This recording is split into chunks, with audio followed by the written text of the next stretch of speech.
Hi everyone, welcome back to your channel study 24/7। आज हम video में देखने वाले हैं डिस्काउंट के कुछ सवाल जो कि थोड़े अच्छे लेवल के हैं। तो चलिए शुरू करते हैं सवालों को। पहले देखते हैं हम सवाल के सवाल में पूछा क्या जाएगा, ठीक है, उसके हिसाब से हम सॉल्व करते चलेंगे। तो यहाँ पर कपिल एक वस्तु को उस पर अंकित मूल्य पर 25% छूट से खरीदता है। वह उसे 660 रुपये में बेचकर 10% लाभ कमाता है। तो वस्तु का अंकित मूल्य ज्ञात करो। यहाँ हमसे वस्तु का क्या पूछा गया है? वस्तु का अंकित मूल्य हमसे पूछा गया है। अंकित मूल्य बोले तो मार्क प्राइस। मार्क प्राइस हमसे पूछा गया है। हमें दिया क्या गया है? हमें दिया गया है यहाँ पर कि अंकित एक वस्तु को बेचता है सेलिंग प्राइस में, ठीक है। तो वो हमें दिया हुआ है 660 और उस पर प्रॉफिट भी लगा हुआ है कितना? 10% प्रॉफिट भी लगा हुआ है, ठीक है। और यहाँ डिस्काउंट हमें दिया हुआ है 25% का। तो चलिए अब हम सॉल्व करते हैं। पहले समझ लेते हैं कि पूरा सवाल कह क्या रहा है। यहाँ पर कपिल ने एक 25% छूट से कुछ चीज़ खरीद ली, फिर उसको 660 रुपये में बेच रहा है और उस पर वो 10 रुपये फ़ायदा भी कमा रहा है। तो हमसे पूछा गया है कि कपिल ने जो वस्तु खरीदी है उस पर जो छूट मिली उसे, तो छूट मिलने से पहले उस वस्तु का मूल्य कितना था वो हमें बताना है। छूट से पहले मूल्य में बताना है, छूट से पहले। तो चलिए सॉल्व करते हैं। देखो सबसे पहले देखो, ये 660 रुपये में जो कपिल बेच रहा है इस चीज़ को, ये कपिल का जो सेलिंग प्राइस है। इसमें एक बात नोटिस करने की है कि इसने इसमें तो ख़रीदा ही, साथ साथ इस पर 10% प्रॉफिट भी ले रहा है। तो जब भी प्रॉफिट की बात आती है तो प्रॉफिट हमेशा क्या होता है? सेलिंग प्राइस में प्लस हो जाता है, ठीक है ना। Selling price plus profit, sorry, cost price में प्लस होता है, ठीक है ना। Cost price plus profit. तो मैं कह सकता हूँ कि इसमें कॉस्ट प्राइस भी होगा और प्रॉफिट भी होगा। कॉस्ट प्राइस को हम 100 मानते हैं और प्रॉफिट हमें कितना दे रखा है? 10% का। तो कितना हो गया? 110%। तो इसकी वैल्यू रख दो 110%, ठीक है। अब जब ये 110% था तो 100% जब मैं निकालूंगा तो क्या आ जाएगा? 100% क्या निकाल आ जाएगा? सेलिंग कॉस्ट प्राइस आ जाएगा, ठीक है ना। ये काटा हुआ है, कॉस्ट प्राइस आ जाएगा। लेकिन जितने में इसने खरीदा इसका कॉस्ट प्राइस क्या था? वही जिस पर से डिस्काउंट मिला। तो यानी इस 100% पर इसे कितने रुपये का डिस्काउंट मिला था? 25% का डिस्काउंट मिला था। तो उस चीज़ की वैल्यू कितनी हो गई थी जो इसे मिली थी? 85%। यानी इसने, सॉरी, 75%, इसने 75% ही पेमेंट करी थी, ठीक है। तो मैं इसकी वैल्यू कितनी रख दूंगा? 75%। अब जब इसकी वैल्यू 75% थी तो जो मार्क प्राइस रहा था वो कितना रहा होगा? वो इतना रहा था। मार्क प्राइस का ये तो रहा था 100, तो मैं 100 से मल्टीप्लाई कर दूंगा। इस तरीके का एक फॉर्मेट 1 लाइन में हम बना लेंगे। ये सब आपको समझाने के लिए लिखा गया है। आप डायरेक्ट इससे भी कर सकते थे अगर आपको समझ में आता हो तो। अब इसको सॉल्व करते हैं। 11 से काट दूंगा मैं इसे 60 बार, 11 से कट जाएगा ये 10 बार, ये कटेगा फिर 6 बार, ठीक है। अब 25 से मैं से काट दूंगा, 25 चौका 100, 25 तिया 75। नीचे आ जाओ, 6 multiply by 4 multiply by 100 divide by 3, ठीक है। 6 चौक 24, 100 डिवाइड बाय 3। इसको जब मैं सॉल्व करूँगा तो मेरा कितना आ जाएगा? 800। और यही 800 मेरा क्या होगा? आंसर होगा, मार्क प्राइस होगा जिस पर कपिल ने माल खरीदा है, ठीक है। ये 3 से कट रहा है, इससे 800 आ गया है, ठीक है। यही आपका आंसर होगा। आपको वीडियो पसंद आई होगी, मुझे आशा है कि आपको पूरी वीडियो पसंद आई होगी। तो प्लीज़ लाइक कर देना। और जो लोग मेरी वीडियो को पहली बार देख रहे हैं, मेरे चैनल पर पहली बार आए हैं, तो उनसे रिक्वेस्ट है कि प्लीज़ भाई सब्सक्राइब तो कर लेना आप, क्योंकि हम इस तरह की और भी वीडियो डालते रहते हैं, ठीक है। चलिए देखते हैं हम अगला प्रश्न। अगला प्रश्न है आपका कि एक व्यापारी अपने माल का अंकित मूल्य उसके लागत मूल्य से 25% अधिक तय करता है और उस पर नकद भुगतान करने के लिए 10% छूट देता है। तो तदनुसार उसे लाभ कितना प्रतिशत होगा? अब देखो यहाँ पर हमसे पूछा क्या गया है? हमसे प्रॉफिट परसेंटेज पूछा गया है। ये हमसे क्या पूछा गया है? Profit percentage. ये हमसे क्या पूछा गया है, ठीक है। यहाँ पर हमें कोई भी रियल वैल्यू नहीं दी गई है, ठीक है, कोई रियल वैल्यू नहीं है। यहाँ पर डायरेक्ट हमसे पूछा गया है कि एक व्यापारी अपने माल का अंकित मूल्य उसके लागत मूल्य से 25% अधिक तय करता है और उस पर नकद भुगतान के लिए 10% छूट देता है। तो अनुसार उससे लाभ कितना प्रतिशत होगा? अब देखो इस सवाल को कैसे करना है। इस सवाल को हम करेंगे अनुपात के तरीके से, ठीक है, यानी कि रेशियो मेथड से। देखो कैसे करना है। अंकित मूल्य पर उसे लागत मूल्य से 25% अधिक तय करता है। पहले देखो मैं रेशियो बना लूँगा, किस किस का रेशियो बनाऊंगा, अंकित मूल्य दिया गया है और लागत मूल्य दिया गया है। लागत मूल्य आप सभी को पता है क्या होती है, कॉस्ट प्राइस, इसे इंग्लिश में लागत मूल्य कहते हैं इसका, और मार्क प्राइस यानी अंकित मूल्य का मैं रेशियो बना लूँगा। तो कैसे बनाऊँगा रेशियो, ये देखिए यहाँ पर दिया गया है 25%। 25% की फ्रैक्शन वैल्यू कितनी होती है, 1/4, यानी 4 रुपये अगर कॉस्ट प्राइस है तो इसमें 1 रुपया ऐड हो जाएगा और कितना रुपये, 5 रुपये मेरा क्या हो जाएगा, मार्क प्राइस। ठीक है, चलिए इसको करते हैं। 4 रुपये मेरा अगर कॉस्ट प्राइस है तो उसने 25% बढ़ा कर तय करा है ना, तो मेरा मार्क प्राइस कितना हो जाएगा, 5 रुपये। ठीक है, 1 रुपया ऐड कर दिया। ये तो हो गया इन दोनों का रेशो। एक रेशो और बना लेते हैं हम, किसका, यदि वह नगद भुगतान के लिए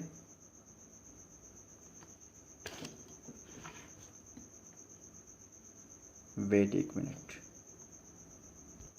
अब कहा गया है कि यदि वह नगद भुगतान के लिए 10% छूट देता है तो तदनुसार उसे लाभ कितने प्रतिशत होगा।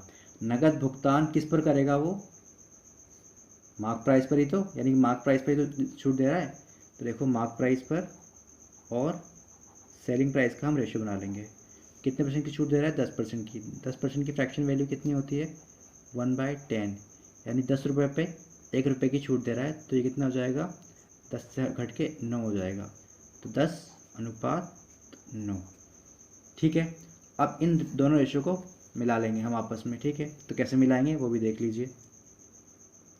सबसे पहले लिख लीजिए कॉस्ट प्राइस, फिर मार्क प्राइस और सेलिंग प्राइस।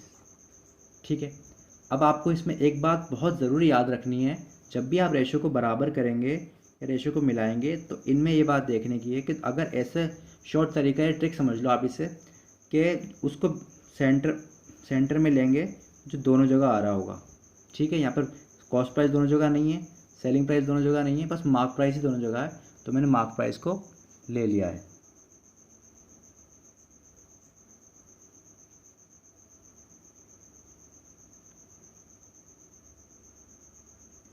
मैंने मार्क प्राइस को ले लिया आपके। ठीक है, तो अब यहाँ पर भी मार्क प्राइस, यहाँ पर भी मार्क प्राइस, तो मार्क प्राइस लिया गया है। वरना अगर जो दोनों जगह पे कॉमन आ रहा होता है उसे हम बीच में लेते हैं ताकि रेशियो हमारा आसानी से बैलेंस हो सके। ठीक है, अब मैं कॉस्ट प्राइस के नीचे कॉस्ट प्राइस रख दूंगा, मार्क प्राइस के नीचे मार्क प्राइस रख दूंगा, यहाँ पर मार्क प्राइस के नीचे मार्क प्राइस और सेलिंग प्राइस के नीचे सेलिंग प्राइस। अब ये जगह दो बच गई हैं, ये वाली और ये वाली। यहाँ पर क्या रखा जाएगा, इनके पास वाला, यानी कि 5 रख देंगे, यहाँ पर 10 रख देंगे। ये तो सबको ज़्यादातर मुझे पता है कि लोगों को आता ही होगा, नहीं आता है तो जो लोग पहली बार देख रहे हैं वो सही से समझ लें। ठीक है, क्योंकि आगे इसकी बहुत ज़्यादा ज़रूरत पड़ने वाली है।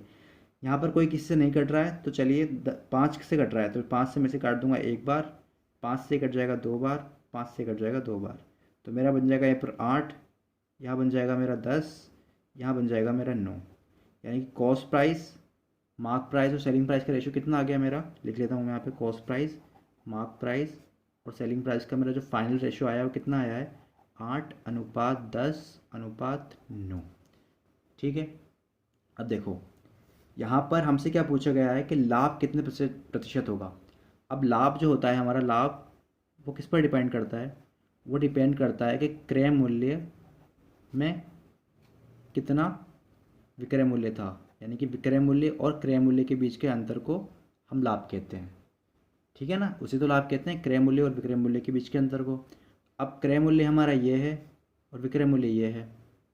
ठीक है ना, यानी ये क्रय मूल्य है और ये विक्रय मूल्य है, इनके बीच का अंतर ही लाभ कहलाएगा या हानि कहलाएगी। ठीक है, तो इनके बीच का अंतर कितना होगा, कर लेता हूँ मैं, 8 - 9 बराबर मेरा आ जाएगा 1, यानी कि रेशियो के हिसाब से एक का लाभ हो रहा है, लेकिन परसेंटेज के हिसाब से निकालने के लिए हम क्या करेंगे, देखो एक का लाभ हमें किस पर हो रहा है, एक का लाभ हमें हो रहा है 8 रुपये पे, 8 रुपये पर ही तो हो रहा है ना, कॉस्ट प्राइस पर ही लाभ माना जाता है, तो 100 से मल्टीप्लाई कर देंगे प्रतिशत में आंसर लाने के लिए। ठीक है, इसे मैं सॉल्व करता हूँ। 2 से काटोगे इसे, 4 से कटेंगे हम तो 25 बार कट जाएगा, 4 से काटोगे इसे तो 2 बार कटेगा, तो 25/2। यहाँ पर भी आप सॉल्व कर सकते हैं, लेकिन 25 का आधा कर लो तो कितना आ जाएगा, 12.5%। यही आपका क्या होगा, आंसर हो जाएगा। कितना प्रॉफिट होगा उसे, 12.5%। आई होप कि आपको समझ में आ गया होगा।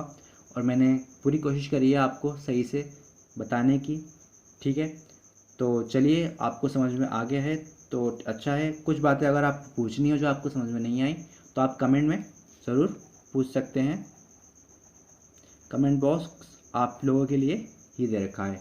और अगर आप कुछ चेंजेस चाहते हैं या कोई कमी या एरर दिख रहा है आपको इस सवाल के सॉल्यूशन में, तो वो भी आप कमेंट बॉक्स में लिखिए, आपकी बात पर ज़रूर गौर किया जाएगा। चलिए देखते हैं हम अगला प्रश्न।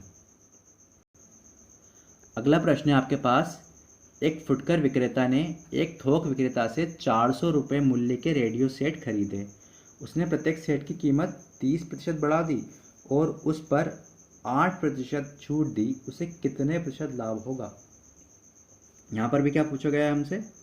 लाभ प्रतिशत। और रियल वैल्यू क्या दे रखी है? बस एक ही दे रखी है। हम तो इस रियल वैल्यू का यूज़ बहुत कम करेंगे, डायरेक्ट करने की कोशिश करेंगे। चलो, वही पिछले सवाल की तरह हम मेथड लगाएंगे। हमारा कौन सा मेथड लगाएंगे? रेशियो मेथड, ठीक है। अनुपात के तरीके से हम इसे सॉल्व करने वाले हैं। चलिए इसे सॉल्व करते हैं। देखो यहाँ पर क्या दे रखा है, थोक विक्रेता ने 400 रुपये मूल्य के रेडियो सेट खरीदे और उसने प्रत्येक सेट की कीमत पर 30% बढ़ा दी और उसे 8% छूट दी। यानी कि उसने कॉस्ट प्राइस थी और मार्क प्राइस थी। कॉस्ट प्राइस उसने मार्क प्राइस कितने परसेंट बढ़ाई? उसने बढ़ाई कितने परसेंट? 30% बढ़ा दी। 30% की फ्रैक्शन वैल्यू कितनी होती है? देखो ऐसे निकाल लो, अगर आपको नहीं आती है तो 3/10 होती है। वैसे तो 10 से कट जाएगा 3 बार, 10 से कट जाएगा 10 बार, तो 3/10 होती है। यानी कि 10 रुपये की चीज़ पर उसने कितने बढ़ा दिए? 3 रुपये बढ़ा दिए। तो कितना हो गया? 10 + 3 13। तो ऐसे मैं लिख दूंगा यहाँ पर 10 रुपये की चीज़ पर उसने 3 रुपये बढ़ाए तो कितना हो गया? 13। ये इनका अनुपात आ गया, ठीक है। अब अगला अनुपात हम किसका निकालेंगे? अगला अनुपात निकालेंगे हम, क्योंकि डिस्काउंट भी दिया गया है तो डिस्काउंट किस पर दिया जाता है? डिस्काउंट हमेशा मार्क प्राइस पर ही दिया जाता है। अगर सेलिंग प्राइस पर भी डिस्काउंट दिया जाएगा तो सेलिंग प्राइस नहीं कहलाएगा, वो सेलिंग प्राइस डिस्काउंट देने के बाद वो सेलिंग प्राइस मार्क प्राइस बन जाएगा और जो फाइनल अमाउंट बनेगी वही सेलिंग प्राइस बनेगी। तो मार्क प्राइस और सेलिंग प्राइस पे रेशो हम निकाल लेंगे। तो देखो कितना डिस्काउंट दे रहा है? 8%। 8% की फ्रैक्शन वैल्यू कितनी होती है? निकाल लो। देखो 4 से काट दो 2 बार, 4 से कटेगा 25 बार, तो कितनी हो गई? 25 रुपये की चीज़ पर कितना? 2 रुपये जोड़ के 27, ठीक है। अगर हम बढ़ा रहे होते हैं लेकिन हम घटा रहे हैं तो हम क्या करेंगे? माइनस कर देंगे। 25 रुपये की चीज़ पर हमने 2 रुपये का छूट दे दी तो हमें कितना हो गया? 23। तो यहाँ रेशो कितना बन जाएगा?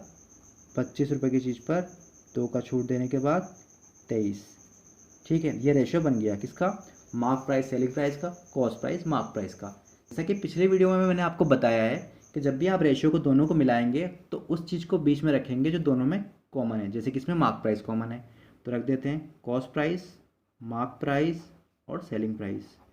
ये जो बेसिक बात है, अगर यही आप भूल जाओगे तो और आपने इस बात का ही ध्यान नहीं रखा तो आपका रेशियो बराबर आएगा ही नहीं और आप बहुत प्रॉब्लम में फंसोगे और लंबा टाइम खींचता चला जाएगा आपका, और कम टाइम में सवाल को सॉल्व करना होता है। तो देखो सेलिंग प्राइस के नीचे सेलिंग प्राइस, मार्क प्राइस के नीचे मार्क प्राइस, ठीक है। फिर मार्क प्राइस के नीचे 25 मतलब मार्क प्राइस और सेलिंग प्राइस के नीचे सेलिंग प्राइस की वैल्यू। ये जगह खाली बची कैसे भरेंगे? पास वाले से, ये 25, ठीक है। अब इनको हम मल्टीप्लाई कर देंगे। क्या करेंगे? मल्टीप्लाई। कोई किससे नहीं कट रहा? नहीं कट रहा, करो मल्टीप्लाई। 25 की मल्टीप्लाई 10 से करी 250, 25 की मल्टीप्लाई 13 से कर दी। आपको 25 की मल्टीप्लाई 13 से नहीं हो रही तो आप 25 की मल्टीप्लाई 10 से कर दीजिए। देखो 25 मल्टीप्लाई बाय 10 250 और 25 मल्टीप्लाई बाय 3 कितना होगा? 25 या 75। इसको आप जोड़ दो, 5 7 5 12 हासिल लेगा 1 325, ठीक है। 25 की मल्टीप्लाई जब 13 से करेंगे तो कितना आएगा? 325। तो यहाँ लिख दो 325।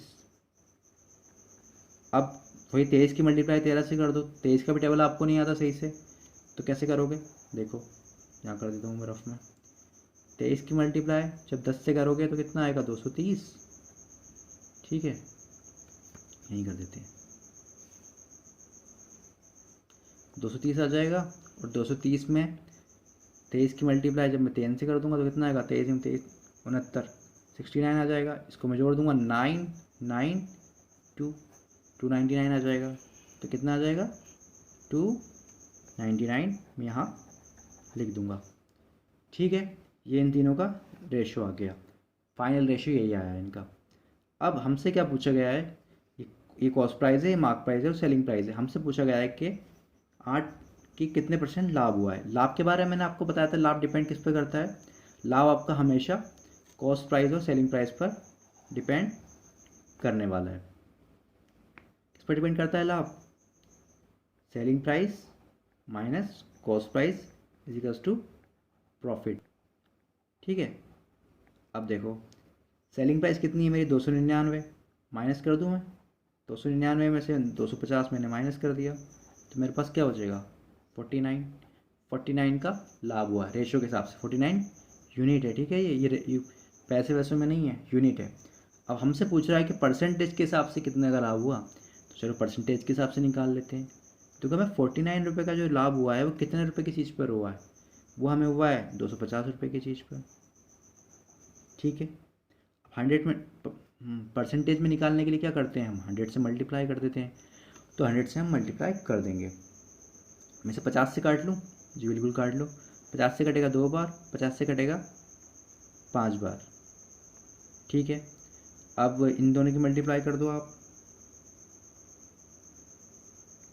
49 का दुगना कितना होता है 49 कर लो मल्टीप्लाई, 98 होगा। 98 यहाँ लिख लो आप, 98 डिवाइड बाय 5। जब मैं सॉल्व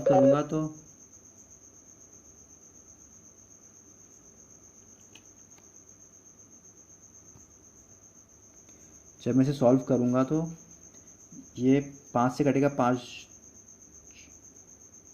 5 1 5 बचेंगे कितने 4 बच जाएगा, 5 9 45, फिर कितना बचेगा 45 और 3, तो 5 6 30। तो यही आंसर हो जाएगा आपका कितना 19.6%। ठीक है, ये आपका आंसर होगा और आपका बी ऑप्शन करेक्ट होगा। आई होप कि आपको समझ में आ गया होगा किस तरीके से सॉल्व करना है। मैंने बहुत ही आराम से और बहुत ही प्यार से आपको समझाने की, बताने की और एक्सप्लेन करने की कोशिश की है। फिर भी कोई कमी रह गई हो तो आप कमेंट बॉक्स में ज़रूर बताइएगा। ठीक है, चलिए बढ़ते हैं हम अगले प्रश्न की ओर।